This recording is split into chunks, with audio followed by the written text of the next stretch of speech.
if we think back to actually the term data lake, it's been around for a few years. It's actually credited to James Dixon, the founder and CTO of Pentaho, who used it in a 2010 blog post, and he used it to describe, the concept of just storing a large amount of raw data.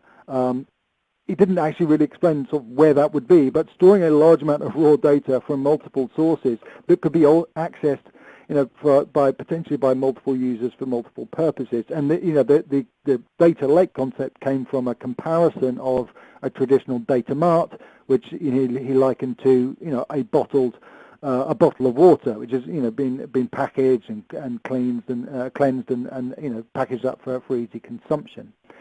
So we saw that this idea of the data lake was really very attractive to a lot of organizations, but what was missing, the concept was great, but what was missing was really sort of instructions in terms of what technologies you should use, how you should go about creating one. And we saw a lot of companies sort of falling for this, a bit of a mistake of just like, well, if we create it, we'll figure it out somehow, and this is the answer, and we'll get there further down the line. We'll figure out how, what the use cases are, and therefore we saw quite a few companies trying to create data lakes without really a clear idea of what the requirements were or what the actual sort of business use cases were. But what we have seen in more recent years is an increased focus on those industrial scale processes, in particular in terms of the data processing pipeline,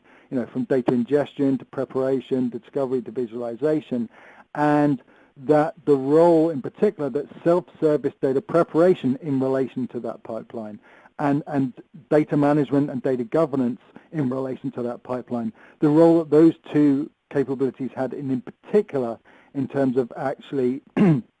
making this concept of the data lake a reality. To the extent that we actually sort of describe that those two things are not just important factors, they're actually sort of fundamental to delivering a functional data lake, and that enterprises really needed to consider the data governance and data management and self-service access and self-service data preparation requirements